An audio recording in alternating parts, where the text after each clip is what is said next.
Welcome into the Inside Bassmaster Podcast. Ronnie Moore, your host, here with my guy, Jessie, the digital content editor of Bassmaster.com. And this is episode 84 of the Inside Bassmaster Podcast. This one is going to be all about the St. Lawrence River and previewing that very special event that basically is every year. If you haven't joined us on the podcast, we appreciate you tuning in. If you have, make sure you drop a review, like it, subscribe it, give it some 5 stars on the podcast platforms. And on YouTube, obviously, like and subscribe to the Bassmaster channel for more fishing and podcast-related things, plus all of our live show archives and things like that. But Kyle, we have now hit the point. It is 100 degrees every day in Arkansas, and our anglers do not have to worry about that because they are now officially up north for the rest of the season. Yeah, season is headed north, and like you said, hopefully the warm temperatures don't follow. They normally don't, so definitely looking forward to it. Obviously, when you get to this point of the season, you know it becomes crunch time for a lot of things. Obviously, AOY points, Rookie of the Year points, requalification, classic berths. There's so much on the line when we head north, so there's a lot of excitement. And then you throw in the fact that these guys will be fishing on one of the best smallmouth fisheries in the world, if not the best. Definitely a lot of excitement going on. Yeah, in the St. Lawrence River and Lake Ontario, and I got to say Lake Ontario, if you want to classify it all as the Thousand Islands, you can. But St. Lawrence River is where we're launching from, Clayton, New York. Lake Ontario is going to be open, and it's going to be where a lot of people probably spend their week and play the game. And we'll get into that for a number of reasons, but it's a little bit different strategy when you come here and you're in Clayton, New York versus Waddington, New York, where a lot of our events have also been. I believe this is the 8th Elite Series event at the St. Lawrence River in Lake Ontario. We had 2013 when Brandon Polinick won, 2015 when Edwin Evers won, I think KVD won in 2017. We had Josh Bertrand win in 2018, 2019. I'm losing them. I'm losing the winners. Fraser. Yes, Micah Fraser from 10th. 2020 was Chris Johnston. 21 was Taku Ito, and 22. So we've had 6 years in a row, counting this year, and then 2 prior. Appreciate the kudos on the 2019. That was so many tournaments ago. And but every year we come here, people probably say blah, blah, blah, same old thing, but it's somehow a little bit different, whether it's the time of the year that we show up there or how the fish actually act. And so what are you kind of thinking? We were here almost the same week last year, but obviously their season depends on how cold the winter is, how quick the spring comes, and what those fish are doing in between there. You hit the nail on the head. That's what I was about to say. Is I'm certainly no expert on northern smallmouth fishing or even the St. Lawrence River, even though last year I think I went up there like 3 or 4 times during the course of the summer. But I think what it seems like to me anyways is that everything happens so fast, right? So like you said, the winter is basically the majority of the year up there. So when you get to this time of the year, it can be different week to week based on year to year, if that makes sense. So like one year, this week might be like completely spawn, pre-spawn. Then the next year, it might be completely spawn, post-spawn. Like you said, obviously just 1 year or 1 week different than we saw last year. So I would expect a lot of the same. I think that, there's obviously going to be a chance there's some spawning fish, and I'm sure you'll get into that more as well. But, I saw some anglers last year on the water, Corey Johnston, Chris Johnston doing a little bit of that. But, like you and I have discussed before, I don't know if you can completely rely on that to win the event. So what are your thoughts going into this one? Well, I think that there is kind of a tale. You were mentioning it. It's different week to week up there because I feel like 1 week up there, if there was a conversion rate, 1 week in July at the St. Lawrence River is like 2.5 weeks down south. I could catch fish a certain way in Arkansas or Alabama and write it in my notebook and say the weather was like this, the water temperature was like this, and this is what the fish were doing. Maybe every single year. Well, it could be because every really? Single year you could be within 5 degrees. It could be 87 instead of 82 or 83, or it could be 70. They're going to be so close though, those fish that are summer haunts in the south. Whereas 1 week in up north, they could start bedding and finish bedding in a large portion of the river. There could also be fish that are on bed for a long time after that, but I do know that June, they protect those fish a lot. They have less limits than 5 fish limits. They have 3 and 4 fish limits. They also don't let you put them in the live well until June starts for the seasons up there. And so really July is when we see that mix. And that's why some people are like, we hit the nail on the head, or man, we're a week too early or a week too late, because the fish aren't all spawning. They're not all post spawn. And you kind of got to use both of them in your wheelhouse. Or if you don't use them in your wheelhouse, you have one bad day. Like Taku Ito had a 17-pound bag last year for day one. That was his one bad day. And every day after that, he had 73 pounds for the rest of the 3 days, almost a 25-pound average. But he had one bad day because what his pattern was doing hadn't shown up early in the event, and it got better as it went on. Whereas we'll see guys start in the top 5 and end up in 12th or end up in 15th, or maybe barely sneak in the top 10, and they run out of fish on the final day because that pattern is leaving them. So a lot happens up north. I'd expect, it seems like a couple of my friends who have been up there, there's still a lot of fish on bed. What you're going to be facing is the quality. At the St. Lawrence River, you can catch fish all day long, and that does not mean you're going to be at the top of the standings. If you're catching numbers in the south in the summer, you're going to end up being in contention. You catch numbers up north, you may not even factor in the top in the cut, because you have to find that upper echelon size of fish. Some of those will come from the bed. Some of those will be done spawning 3 weeks ago, and they're feeding up for the post spawn. Those ones that just get done spawning that may feed up quickly might not be as big as you want. They might be, lean and mean, as we like to call them.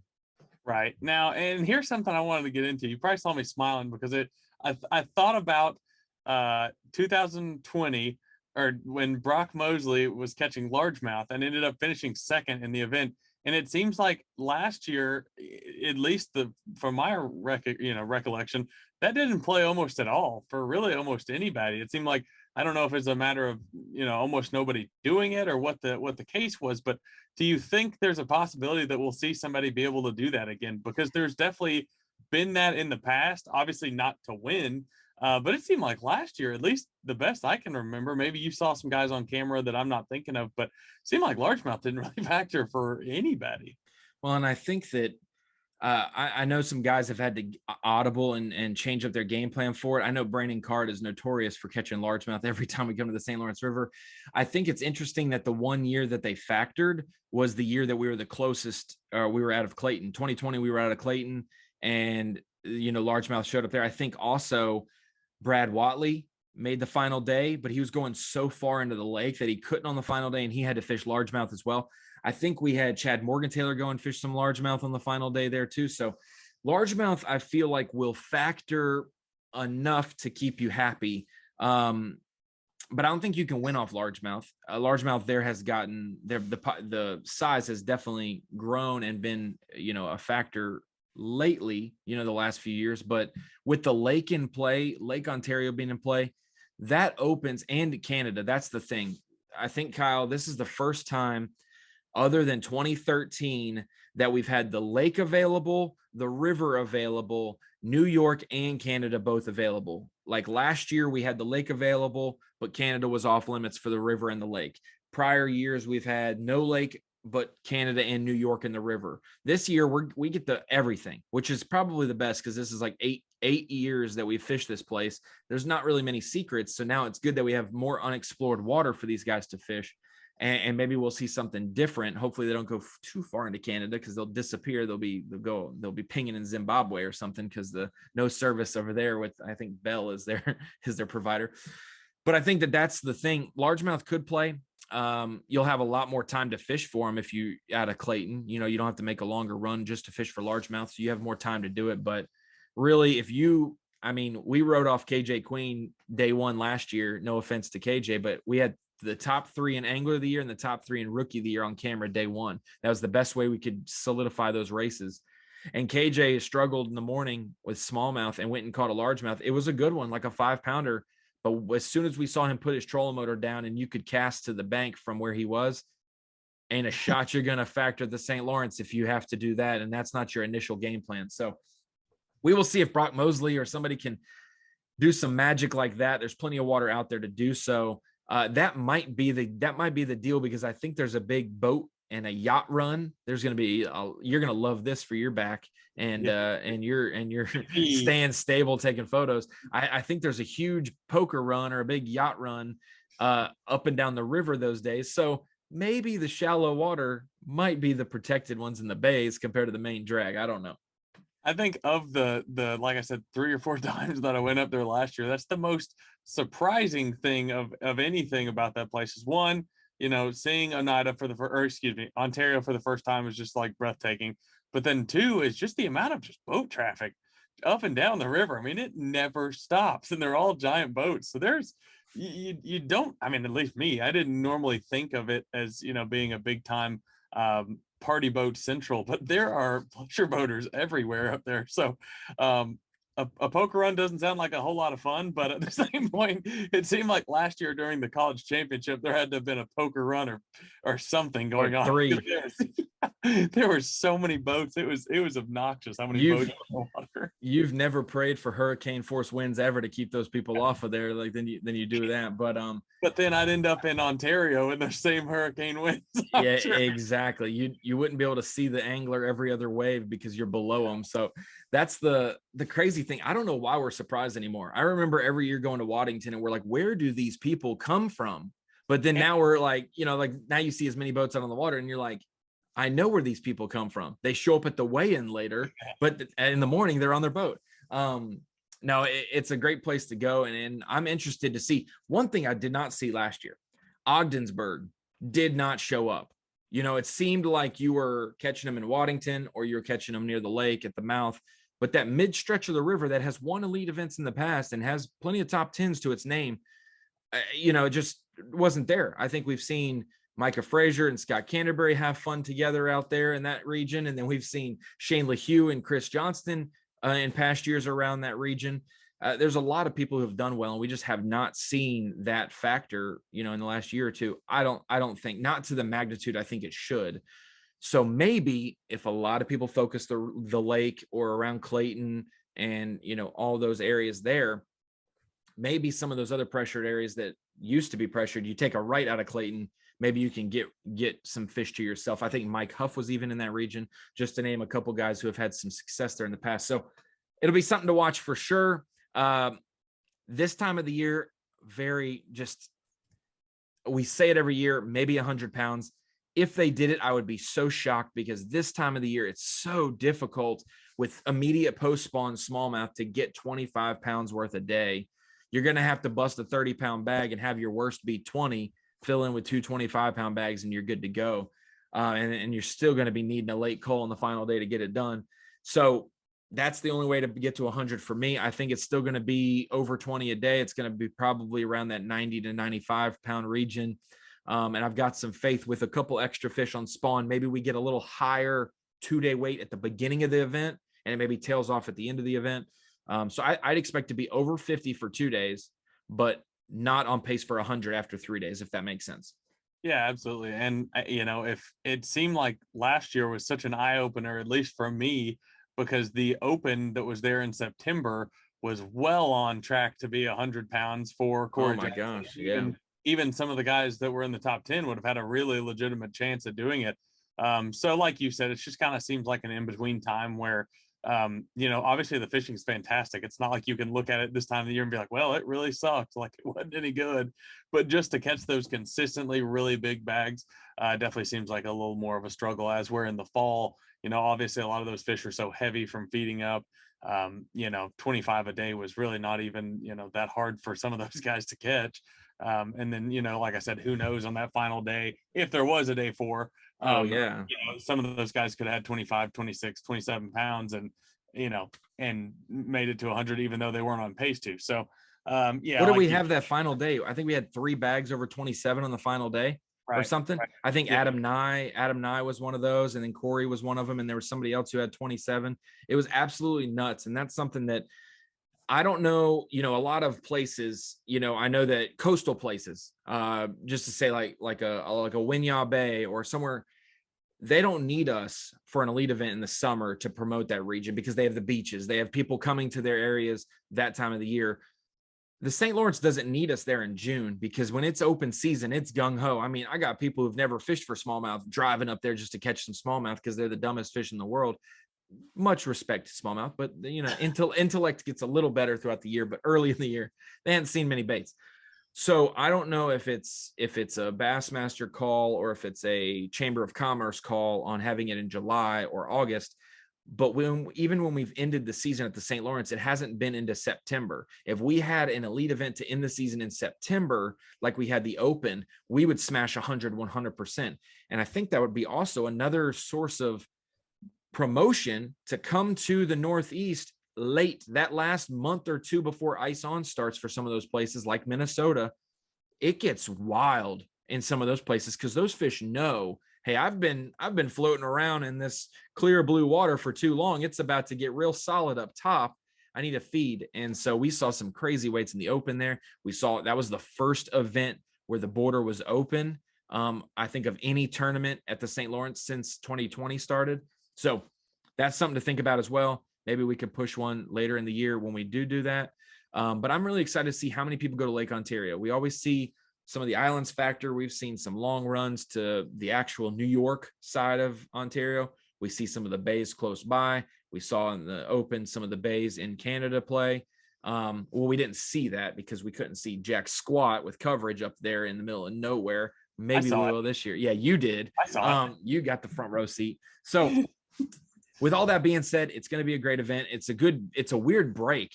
We had 4 events plus the classic. So 5 events in like 8 weeks. We had a 5-week break. We had 2 events in 3-week span, another 5-week break. And now we're going to have 3 events in the last month and a half or last month of the season. We'll end up in the middle of August. So it's good to be up north. I know every time I love that auto start feature on my truck, getting that thing cooled down before I walk out to it from the office because it is hot in the South. Yeah, absolutely. I'm certainly looking forward to the cooler weather in New York here in just a few days, I guess. Yeah, honestly, when this podcast goes out, we are tournament week for the St. Lawrence River, Lake Ontario.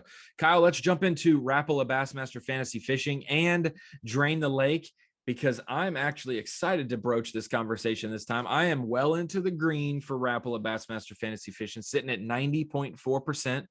We got to give the cred where credit's due. I believe you are higher up than that. Let me look at the leaderboards for the groups right now. 93.9% on Bassmaster Fantasy Fishing. 93.9. Great for you because you're in the top 2,200 in the world. That's still a lot of people for the top 6% basically of people. That's a lot of people. So it's tight there at the top.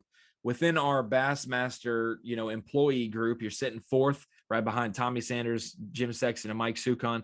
Such has been very quiet, but he could be just as braggy as Tommy has been because he is barely beating me as well. I am right behind you in the Bassmaster group in 5th, and I am at 90.9%. So I'm in the top 10 percentile. Whichever way you look at it, I'm in the top 10%. And I had my best event of the season last week at Pickwick, or last event. And for me, even when we go to Drain the Lake, I won Drain the Lake. I had my best week ever for Rapala for this season. I'm now leading the Drain the Lake group. And in Drain the Lake, it's absolutely absurd. I'm at 126th right now in the world. So I am on pace to be in the top 100 like I have been. And I said it, I've been saving them. And this is a big week that a lot of people have saved people for as well. The next 2 events could be wild cards, but saving people for the St. Lawrence was easy. But I've saved some people for the other 2 that I think will pay off. But this one, if you didn't save the Johnstons, if you didn't save some of these guys, I don't know what you're necessarily doing. But I know a lot of people saved them for that. So I might not see a bunch of movement in my rank this week, but it's the last 2 events that I'm looking for. Yeah. And just to follow up, because I don't want Ronnie to get too much credit here. I'm also top 200 in the world in Drain the Lake as well. 99.1%, and I'm in 3rd in our fantasy fishing group amongst Bass employees. So I don't know how that works out. When I saw that after Pickwick, I was a little disappointed, a little PO'd, if we're being honest, a little ticked about it. But I'm just hoping that, like you said, somebody messed around and didn't save some of the appropriate guys for this event, because I think that will definitely hinder some people. But at the same point, we'll get into this more, but this tournament is so weird because I feel like everybody picks the same people, because ultimately what we end up with is we've had so much, so many tournaments there, so many events that who's good up there and who's not. I mean, it at this point it's just become basically just the standard to know who's going to do well, and 9 times out of 10 those guys you think are going to do well, they'll do well. So like I said, I'm sure we'll talk a little bit more about that as we go through our picks, because there'll probably be some redundant picks, but it's anyways, a lot easier. I mean, it's reality. It's basically a lot easier for a northern angler to go to a tough southern fishery and get lucky for 4 days and do well in an event. It's easier for a northern angler to do that. It's harder for a southern angler to go up north and get lucky for 4 days and knock it out. And so as we look at that, you can probably have the chalk team of the century and be proud of yourself. But I'm just going to be honest. You might not have to have that much skill to pick a good team this week. But one thing I'm very thankful for, I've had my back against the wall all year. People have been putting pressure on me ever since Mark Zona and myself, we deemed me the king of fantasy fishing. I've had a bullseye on my back, and it's good to see late in the season that this podcast and that me as king of fantasy and you as the commission of fantasy, we are holding our own for fantasy fishing. I like to see that. So with 3 of us in the top 1% of the world and Drain the Lake, and 6 of us in the top 10% of the world for Rapala, we're holding our own. That's all you can expect to do with a bullseye on our back. So, yeah, absolutely. And I'm anxious to get into our picks, because I think, it's like a lot of them. What's funny is you just don't even have to explain it. No, not at all. Bassmaster at all for the last few years, you're going to be like, yeah, that's the same guy that's on my team. But one thing we're going to have to do is we're not going to have to defend our pick. We're going to have to defend why we didn't pick other guys, especially in bucket A. Bucket A is the game changer. Normally you pick somebody in bucket A, you're sure-handed. B, C, same thing probably. D and E is where you really can have some variety and some really, like, you could pick a guy at 0.1% and end up doing so great. Some of the chalk guys down at the bottom percentages or bottom buckets don't do so well. So bucket A is the make or break bucket. I'm deeming it that. Stamp of approval. It needs to be a segment in the show. The make or break bucket. Bucket A this week. And I went with Corey Johnston. You got everybody and their mother in this bucket that you could want for fantasy fishing for smallmouth. Chris Johnston, Corey Johnston.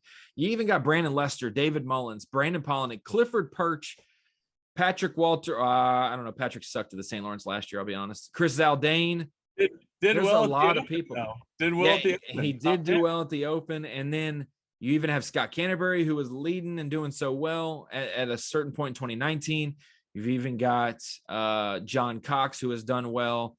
You've even got Greg Hackney, one of the best largemouth fishermen on the St. Lawrence River, who may rep for them. I don't know.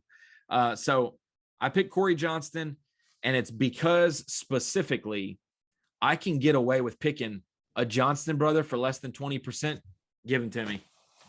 So I'm with you on that. I also picked a Johnston, not the one you're talking about. I went with Chris Johnston, and look, I 100% agree with you. I don't think you could look at either of these 2 guys and confidently say that one of them is going to slip up and not do well, because they've just been so consistent outside of Corey Johnston's, I guess first year there as elite, which was really pretty out of his control with the boat issues that he had on day 1. But and he still got like 36th.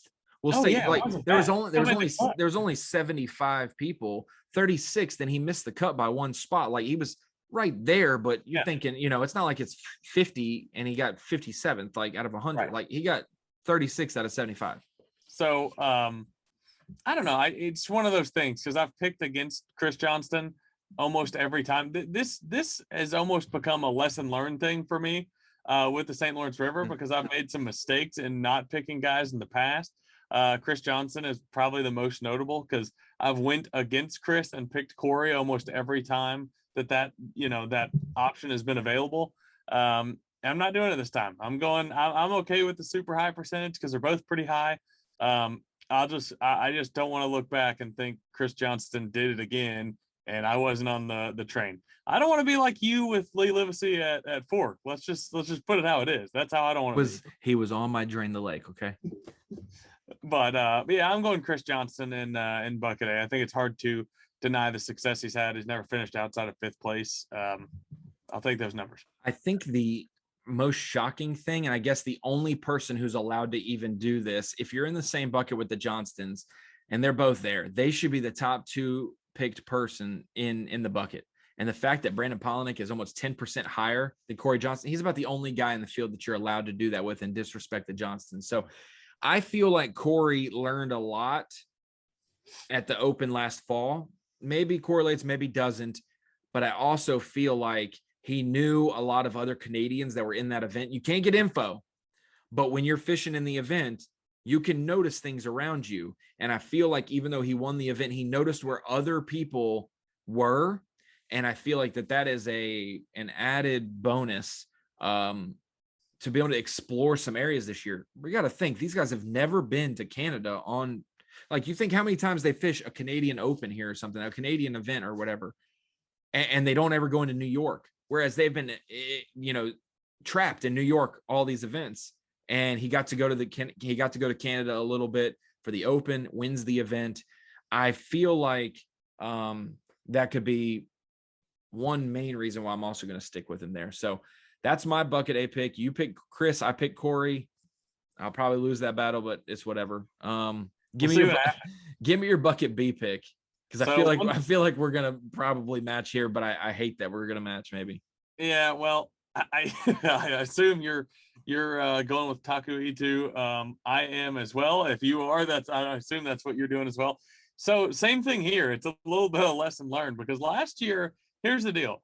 So I thought that Taku's first year on the Elite Series, all this I don't want to call it luck, but all this fortune with smallmouth fishing, having never done it, I really truly thought it was a fluke. I thought it was a fluke. No way. I just thought he got really lucky. That's crazy. Yeah.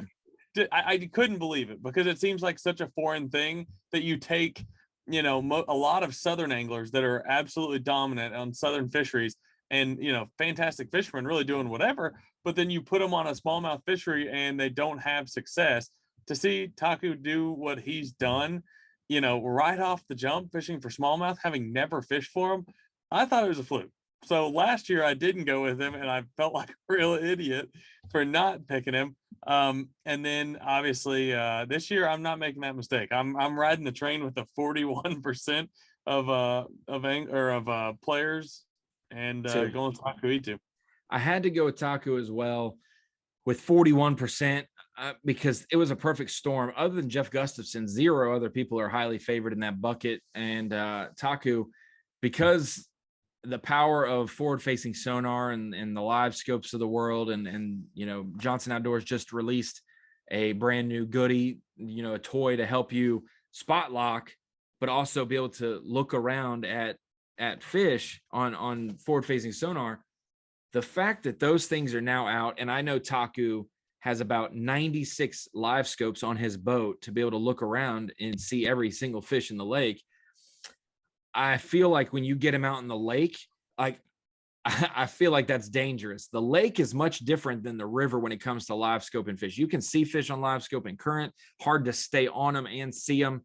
But the fact that you can go out in the lake and bob around, and the current's not nearly as strong, and it acts more like a reservoir type thing. Once you get closer to the mouth, it obviously you feel the current and see it more. But those little bays and those places where pods of fish are off the islands, things like that, I feel like he's going to be able to see them. I feel like he's going to be able to fish for and be efficient, and that's dangerous. I don't think that the Taku sauce is necessarily legit, just like I don't think that scent is the deal for a lot of other things. And I think that, that's a fad that we get on. I feel like that technology and being able to learn it and know it, and especially know it on species. I think Patrick Walters is the best, forward-facing sonar guy for down south. And I think that Taku could be the best one up north. So there's a difference with that. I think that Taku is going to thrive in that way. I couldn't not pick him. If I picked him and drained the lake last year, I have no idea what I was doing when I picked Taku. I think it was the same train of thought you had, where I thought it was luck. There's no way I'm going to be sneaky. Everyone's going to pick him up north. He's not going to do well. I'm going to pick him somewhere else. I picked him at freaking Neely Henry last year, and he did not do great. He did not do bad, but he did not win like he did at the St. Lawrence. If I saved him for the St. Lawrence and I got those bonus points for picking the winner, I would have been like top 10 in the world in Drain the Lake. And my dumb self, I don't know why. So I'm picking him for Rapala this week. Bucket B, Taku Ito, lock it in. 41%. I'm getting sick picking these high percentages. I know. So with that being said, I got to go over to bucket C, and I've got to go with a lower percentage guy. I'm going to go ahead and pick Greg DePalma, Millville, New Jersey's own. Been on somewhat of a hot streak this year. He gets a little streaky, catches them in a couple events. I feel like he's on a good trajectory to make the Classic this year. Also a possible trajectory to save his elite career. And I feel like he's going to be ready for this one. Maybe this break did him well. You know how it is. He got married and started catching them. I mean, I don't know if that's Kelly pressuring him in from home or what, but the boy started catching him real well the last couple of events, and I'm going to ride with him up north, not foreign to doing well up there. I think he was in a cluster of boats that did well one year up there, all sharing water. I feel like Greg DePalma is going to do well, and I feel like at 4% I can get him because at 56%, Seth Feider is just by far favored in this bucket, and I can't pick him. If it was 2 weeks earlier, lock him in. And this bucket seems crazy to me. So when I looked at first glance, and you see a lot of good smallmouth fishermen in this bucket. I mean, this is maybe outside of bucket A the most stacked as far as just top to bottom, smallmouth fishing talent. And for Fighter to have the highest percentage of anybody in any bucket, it just seemed odd to me. And that has nothing to do with Seth Fighter's ability. Obviously, I think we're all confident he's going to catch them. For sure. Anytime there's a smallmouth bass involved, I think, you got to be pretty confident that he's going to factor in. That's just the reality. But like you said, there's definitely some guys in this bucket that I think that may be getting overlooked a little bit.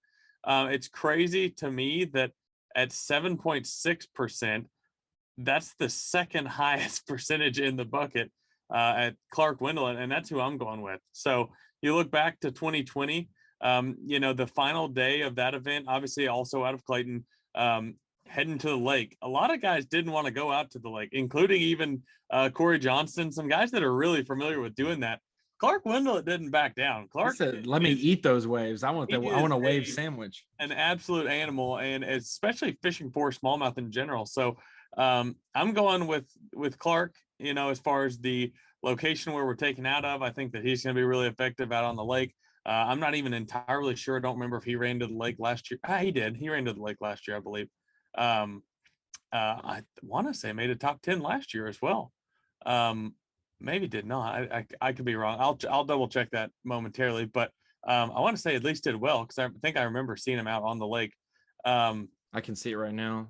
He got third. Yeah. So 88-10, right behind Atkins and right behind Taku.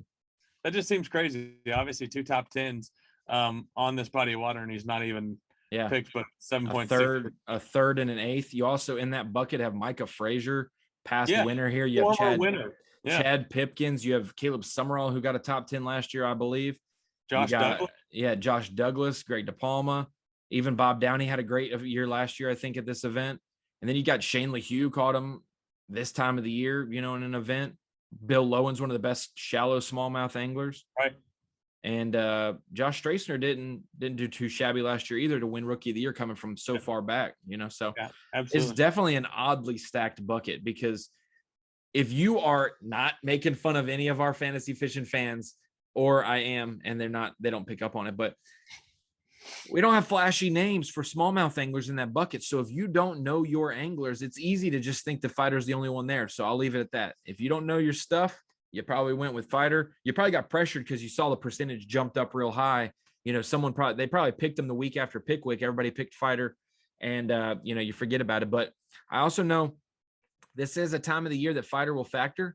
But I also know we're pretty far away from where he likes to live, on the lake. So he might, instead of having all the time in the world, not having to run, he might have to run and not have all the time in the world like those other guys used to. And I don't know how much time he needs to make that pattern work. So we'll see if he even explores it this year. I sent him a text and said, "Yo, you're going to do the norm? You're going to do something different?" And I'm not obviously going to tell you what he said in the podcast, but it's helpful to know if some of these guys, they may have a good track record, Kyle, and they may do something totally different this year. They may, like we said, fishing is such a hard gamble in fantasy fishing wise, because you could be on the winning school of fish and lose them, not get them to bite. You could show up at the wrong time. you could be the last person to take off on day one and get to your spot late, all that kind of stuff. So a lot of different factors.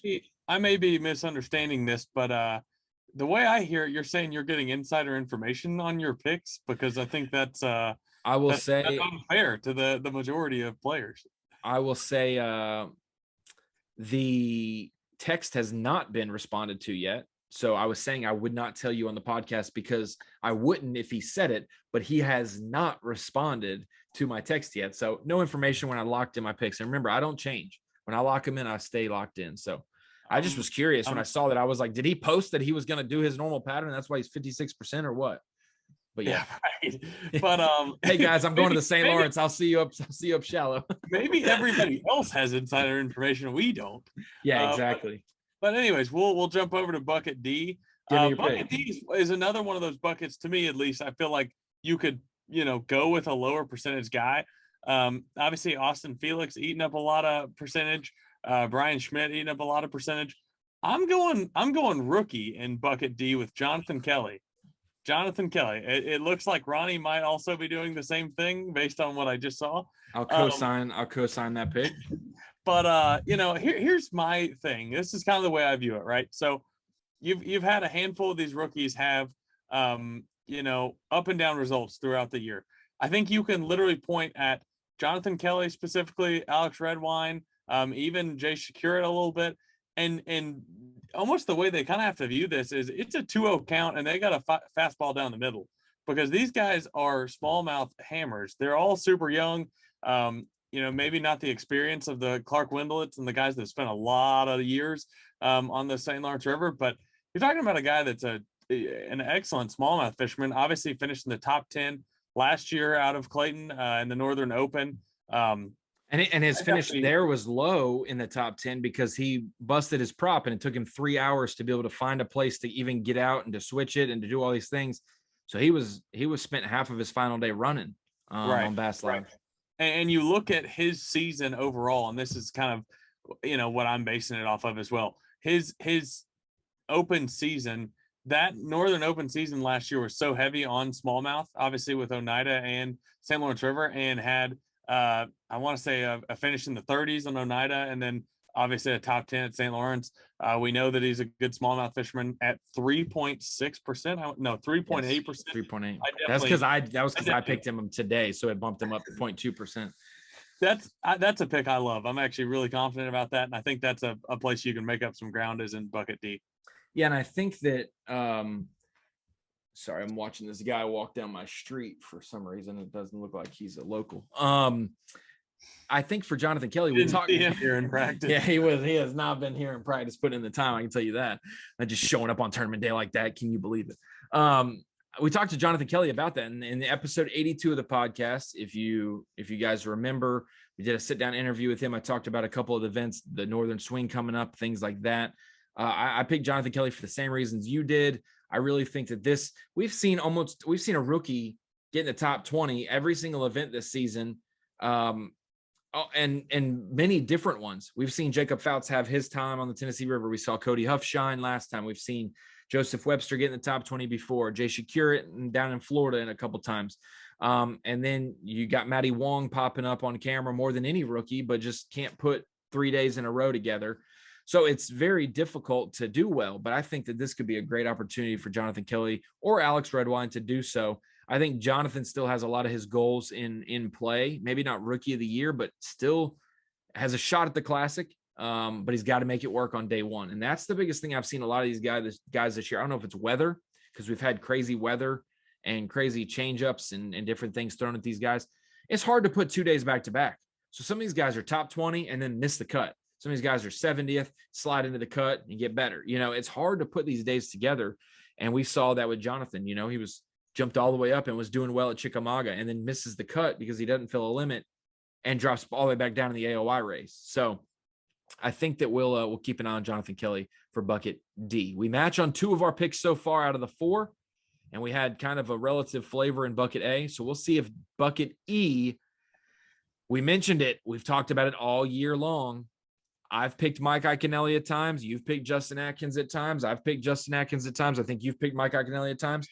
Are we going with either one of those? Because I know I decided to stay away from that, even though this event was where Justin Atkins got second last year. I think that I don't think it was a fluke, but is he going to make 2 top 10s in a row? Because he needs 2 top 10s in a row, starting at Pickwick and now St. Lawrence. I'm picking Daisuke Aoki for my pick. I don't know who you're picking, but Daisuke, I feel like, is a great finesse fisherman. We saw the Chickamauga doing something a little different in pressured areas. I feel like some of the Japanese anglers probably communicate and probably have broke down the learning curve. I know they spend a lot of time practicing places as well. I don't know how much time before the off limits, because you got to remember, you can't really go up and attack or fish for smallmouth out of season in these states. So a month prior to this is almost the start of June. And did he even get to go pre-fish? I'm not sure, but Daisuke Aoki is my pick here. I feel like this could be one that his floor is a little higher than some guys. Yeah, and I like that pick, and it seems like I've seen some of the pundits in our on bassmasterfantasy.com and bassmaster.com in their columns go with Daisuke Aoki, and I think for the same reasons that you're mentioning, which it'll be interesting to see, because for all those reasons you mentioned, I absolutely think he's could factor, but it seems like such a pressure putting that on somebody that has not fished there a lot. Obviously, I assume he obviously fished the Northern Open there last year. I don't know how his results fared. I can't remember off the top of my head. Maybe you can look that up. But I'll look right now. But I am going with Justin Atkins, and I seem to go with Justin Atkins almost every tournament bucket E. But it's just it's just a faith in him as an angler kind of thing. And it's not to say that I don't have the same faith for some of the other guys in the buckets, because Mike Iaconelli, Wes Logan, Paul Mueller, Kyle Welcher, Keith Combs. I mean, you're talking about a stacked list of, Hank Cherry, I've just missed him. Stacked list of anglers in bucket E that have really no right being there. And we've talked about that almost every event this year, it seems. Which is crazy, because you have to be there. We have to have 15 to 18 people there. So we keep saying they don't belong there. But I don't know anybody in bucket D, C, B, and A that belong there either. It's very difficult. And so I see there, Daisuke finished 43rd in the Open last year, 19 and change a day, almost 20 pounds a day to get 43rd just out of cut range. 40th was check range. So still good though. Still good. But yeah, I mean, Justin Atkins coming off of, obviously his home lake, with a top 10. I don't know. It's hard to say that he has less pressure on him now, because obviously, like, each tournament, the pressure to do well, just to, obviously try to requalify and things of that nature becomes more evident. But I think it's almost like a level of comfort with this event, because you're coming off of a top 10 on your home lake, and then you're coming into an event that you had a second place finish last year. Obviously, it suits him really well. It did a lot of the same things you're mentioning with the forward facing sonar on Ontario, excuse me. Oneida is the week before St. Lawrence for the Open, so we're all in Oneida thoughts as well. Yeah, messed up. You can give your fantasy picks for Oneida next too if you want. So, but that's what's I don't know. I'm just confident that he's going to do well here, because it seems like this is the perfect event to back up Pickwick on a place that obviously did so well last year, and still not, but the third highest angler picked in the bucket at 17.5. Still really high, but I'm going Justin Atkins, and I'm sticking with it. Yeah, I feel like the only thing that's going to hurt Justin is the pressure that's on him to continue to do well. We've talked about on Bass Live, the final 4 events of the season, he basically needs top 10s or better to make up all the ground that he has missed out on earlier this season. And he knows that, but also with the tournament being announced and no one really going up to pre-fish the St. Lawrence, the only way that you can pre-fish is watching the shows. And I'm not saying people watch it specifically to gain spots, but I know a lot of the areas that Taku and Justin and Clark and some of these things that we've only seen 10 to 20 anglers tops in a field go and fish, and they have plenty of room to run around. If we get 50 to 60 anglers in the lake, it's hard to imagine you're going to have a bay to yourself, an entire bay of fish, or an entire shoal of fish to yourself, at least all day long. Maybe throughout the day you have it by yourself, but someone's going to show up and fish early or late or throughout the day. So that'll be interesting to see how many, eggs he puts in his basket for other places. I'm really wanting to see how far some people might go out into Ontario if we have good weather. That's the big thing, is weather dependent for waves, because it gets pretty wild out there. Just like we've seen Saginaw for the college event gets wild out there. It's one of the craziest places you could be. Erie, same way. When you get on the Great Lakes in some of these places, it is another monster. So I like it. I'm going to go through my 5 picks real quick. Corey Johnston, Taku Ito, Greg DePalma, Jonathan Kelly, and Daisuke Aoki. I roughly said 95 pounds, 4 ounces for the winning weight. I always go a little high, I feel, because my hope and expectations of a good Bassmaster live show is always there. I know you're a little negative Nancy and you always go lower than me, but that's fine. So give me your 5 and your weight. I did go lower again on this one as well.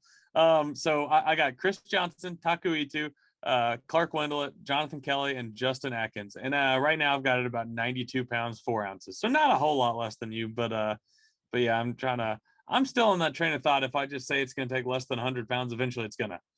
Because every time I say it's going to take 100 pounds or more, if you've listened to any of the previous episodes, it normally does not. So I'm always reverse psychology, trying to make it happen, trying to see it into existence. You're about 14 ounces per day lower than my winning weight, so that's not too bad. Not too bad. I'll give that to you.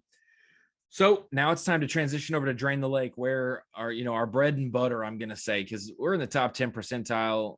You're a little higher than that, obviously, for Rapala, but for Mercury Drain the Lake, I'm trying to make Mark Zona eat his words and me somehow make up some ground and win this deal. And I said it last time I said it on Bass Live. I said, Z, a lot of guys probably are ahead of me and they haven't planned well and they haven't done this. I had a guy who was like 15th overall said, we haven't planned well, have we? And he sent me a screenshot of his team, and it is every guy you could ever ask for at the St. Lawrence. So it's going to be boom or bust with chalk for a lot of guys this week. And I think I'd say out of my picks, I've got some under the radar smallmouth guys, and I've got about half of them that are expected to do well here. I'm not doing Taku. I think I've got Taku somewhere else. I don't think I've already used Taku up. I think I've got him for somewhere else, and we will see how that factors in. Let me see. Did I use him already? I don't think I have. Did I? Shake my head. I did use Taku already. Where did I use Taku? I think I used Taku at the Classic, which worked out pretty well. So give me your Drain the Lake. Give me your first 4 picks. So I'm going pretty chalk with my give me your chalk 4, because we're going to go through these really quick. Okay, well, yeah, if we're doing chalk, I got Chris and Corey Johnson both, Brandon Polnick, and Taku Ito. So those are my 4 most chalk picks. Okay. I like those 4 picks. I went with Chris and Corey as well. I went with Chris Zaldane, and I went with Brian Schmidt. Okay, I dig it. I like that Brian did well at Pickwick, and he always seems to turn his season around at the second half of the year, whether we're at Champlain or not. He did well. He's done well up north. He did well at Pickwick to end the season. He's fishing the Oneida Open. Obviously, when this podcast comes out, the Open's done. So if you finished 100th, disregard that. If you finished the top 10, use it to reinforce my pick. But I picked Brian Schmidt for that. So the Johnston brothers, Schmidt and Zaldane. I think Zaldane's gotten a little quiet over the last 2 years with the St. Lawrence, but we got to remember he was like almost in the top 10 every year prior to that. He was doing so well. So I think that those are my 4 chalk picks. And now give me your 4 underrated picks, or your 4 other picks. You might have 8 chalk picks. I don't know. So I would say they're all pretty reasonable. So Bernie Schultz, obviously we haven't talked about him really at all, but I mean, really superb on the St. Lawrence River. So I like him to do well again up there. Obviously going to be a little closer to the areas that he was fishing last year, out of Clayton, maybe not obviously the lake area, but I think this event could set up really well for him. Outside of Bernie Schultz, I got Jonathan Kelly, as we already mentioned, for Rapala Bassmaster Fantasy Fishing. I got Paul Mueller, former almost champion in 2020 out of Clayton. And then right now I've got Greg DePalma, but in my head, this is just me talking, but he's proven that he can catch him on a Carolina rig, and obviously smallmouth on a Carolina rig, which makes me want to save him for Oahe, because I don't want to jump the gun. But back the last time we were at Oahe for an event, the Carolina rig played big time, and I really am starting to rethink that one. But right now, that's what I got. I got Bernie Schultz, Jonathan Kelly, Paul Mueller, and Greg DePalma to round up my lineup. I like that. I've got DePalma and Kelly as well. And then I've got Jamie Hartman and Josh Douglas. I think Jamie Hartman hasn't necessarily done as well at St. Lawrence that people expected. He's been more of an Oneida, Cayuga, Champlain guy. But I feel like this is going to be his time. I didn't pick Bernie. I feel like Bernie's got such a good reputation that that guy's walking right back by again, kind of checking him out. Not in the way that you'd think, but in a different way, checking him out. So I didn't pick Bernie because I just feel like there's a time and a place that he's all of a sudden not going to have a top 20. I'll also say that I didn't pick him for Drain the Lake because I picked this in January and I had heard rumblings he might retire at the end of last season. Wasn't quite sure how he was going to do well this year. He has done pretty well this season, had a bad day at Lake Fork and a not so great tournament at Pickwick, but those are his first 2 slip-ups of the year.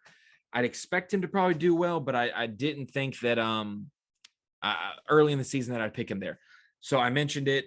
Douglas, I would save him for Oahe, but I think his style of fishing is better over here, even though Oahe and Mississippi River are so much closer to his home. And then I say Greg DePalma already for Rapala. Those are the reasons why. Also, Jonathan Kelly and Jamie Hartman are roommates.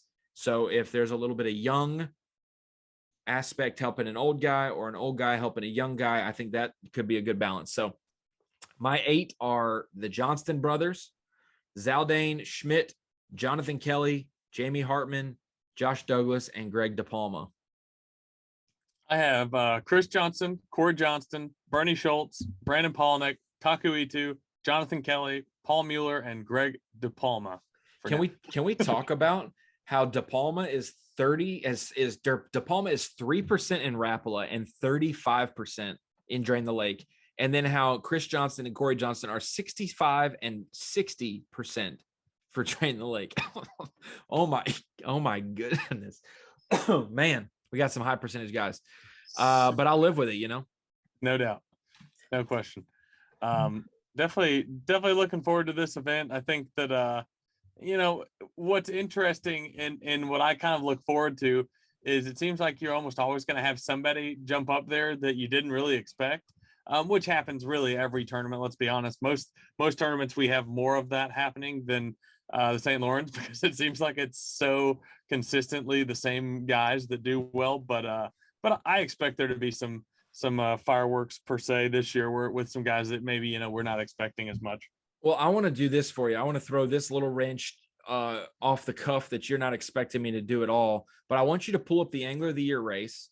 And with 3 events that we've got 2/3 of the way through the season. Okay. So you mentioned that someone's going to jump up and do well that you don't expect. And normally that comes from a bucket D or a bucket E because they haven't done well all year. Guys in bucket A can be your surprise guys, but they're obviously caught them this season. So they've done well enough, but from 65th to 94th, obviously since we left Pickwick, we've had Chad Morgan Taylor retire. So now we're at 90 anglers. I believe we had Tacarate withdraw because of family concerns, health wise. And then Brad Watley had a medical exemption for his ongoing chronic illness. We've had Jay Yellis pull out because of tendonitis after Lake Fork. And then we had Chad Morgan Taylor retire at the end of Pickwick. Chad obviously going to go on to some other endeavors. This won't be the last time we necessarily see him. He could still fish opens, could do those different things just to keep fishing in the public eye. But I do know cost factor. If you don't feel like you're going to be in it next year, there's no point in fishing the last 3 events where we're traveling to New York, South Dakota, and Wisconsin. I understand the fiscal responsibility there. So 90 anglers. So let's go from 65th to 90th in points roughly. And we're going to give me a guy you expect to maybe flirt with the classic. Okay. The classic's around 43 right now. It could go far as down as 45 or 46 probably. I doubt it gets all the way to 50 with the rest of the opens left, but it's at 43, could go down a couple more spots. So from 65th to 90th, who is an angler that you expect to jump up in these last 3 events and maybe challenge for a classic spot or really salvage their year and maybe finish in the 50s points wise. When I look down that list, it's a guy we've mentioned a lot. I'm going to give a guy we've mentioned a lot, which is Jonathan Kelly. I think that he could really do well, and I really don't think that he's necessarily shown his ability yet. He's popped up at a couple places. But I'm going to go with Steve Kennedy as well. I think Steve Kennedy, he's in 74th right now, 263 points. So 74th, 263. We go up to the cut line at 43rd, and that's 329. So he is literally 63 points behind with 3 events left. Very, very manageable. So it's not going to be a shock if someone below 65th makes the Classic. They're going to have to catch him, but I think Kennedy could be one who does so. I'm going to go with also a veteran of the Bassmaster Elite Series, somebody that's a little closer to that 65th line that you talked about, but I'm going with John Cruz. I think you see, had a great start to the finish. You can't start any greater than he did. Which he does almost every season, it seems. He seems like he always is in the top 10 in AOI after the first 2 or 3 events. And then you're talking about 3 events, which, he's obviously got a lot of history on really all these places. Just because he's fished the Elite Series for so long, he's fished all of these bodies of water. So, somebody like John Cruz, a veteran of the sport, obviously one of the best anglers we've had for years now. One of those guys that is obviously not having the greatest year consistency wise. But I like John Cruz to make a push. And then if we're going down even further than that, I'm saying Wes Logan. Wes Logan's going to have a chance as well. He hates fishing for smallmouth.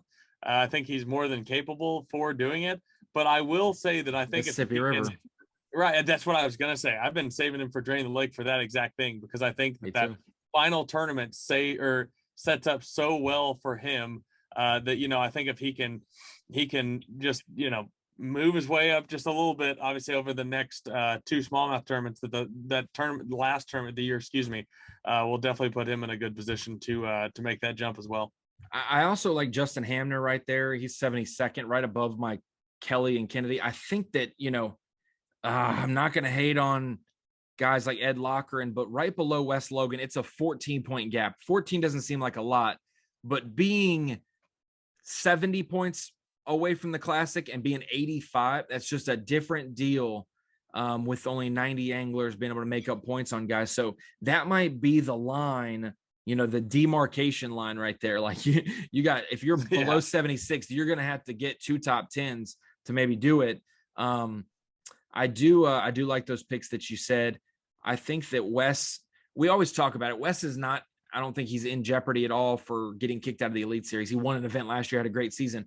But each one of these events, whether you're in Classic contention, AOI contention, you're at the bottom of the list, all of these events are important, because we always think about guys who are on the bubble saving their career with a good event at the end of the season, like a Hail Mary, save my career.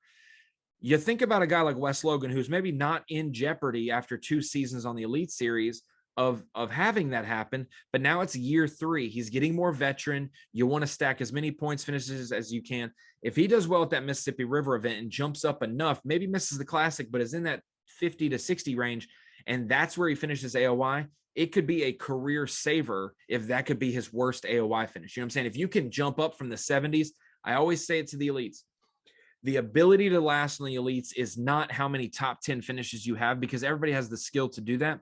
The real skill on the elites is to not have a bottom 20 finish. So when you're fishing and there's 90 or 100 anglers, finishing above 70th is a skill. Surviving and getting enough points to not have a bomb is a skill. If he can somehow survive these 2 smallmouth events and do well at that Mississippi River, ends up the season not far from the Classic cut line, maybe he's bummed, maybe he's going to be bummed, he's going to be mad, whatever.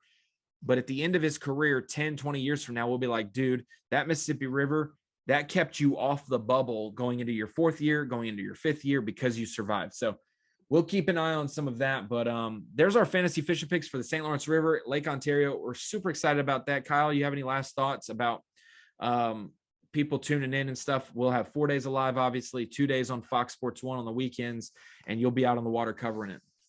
I'm just excited. The main thing that I'm looking forward to seeing Obviously outside of just giant smallmouth being caught all day long, is the thing that we've talked about a little bit. Taking out of Clayton, how that's going to affect the guys that had success in the past running to Ontario from Waddington, kind of getting away from everybody. And then the same could be said for maybe some of the guys like you talked about with Fighter, some of those guys that like to stay up, towards the Waddington and even further up part of the river, how that's going to affect things. Because obviously I think that, like you said, there's almost no more secrets left, but having, being so close to the lake and having Canadian waters to fish is going to play huge in this event. So that's really what I'm looking forward to. And I'm anxious to get up there myself. Yeah, I think that's the key. Is some people like to fish up in that Waddington region, and some people like to get away from people. So it might be they make the long runs every year just to get away from where the mass of people are going to be. Because if you can find a pot of fish to yourself, shallow or deep, you can maybe make them last 4 days. If you're sharing them with 2 or 3 other anglers, the chance of them moving, the chance of them getting caught is higher. So we'll see how that factors out. But appreciate you guys tuning in. If you missed the last episode of the podcast, that was the pattern of the month with Brandon Polinick, talking about everything July fishing for not only for largemouth down south, but also smallmouth up north. Go back and watch that episode. We appreciate you tuning in for this episode, the fantasy fishing preview, and a little bit of fishing. We're fish heads. We can't not talk about the tactics that are going to factor. We'll see all that go down on Bassmaster Live this coming week for the St. Lawrence River. We will see you there. For Ronnie Moore and Kyle Jessie, we will see you in the next one. Peace.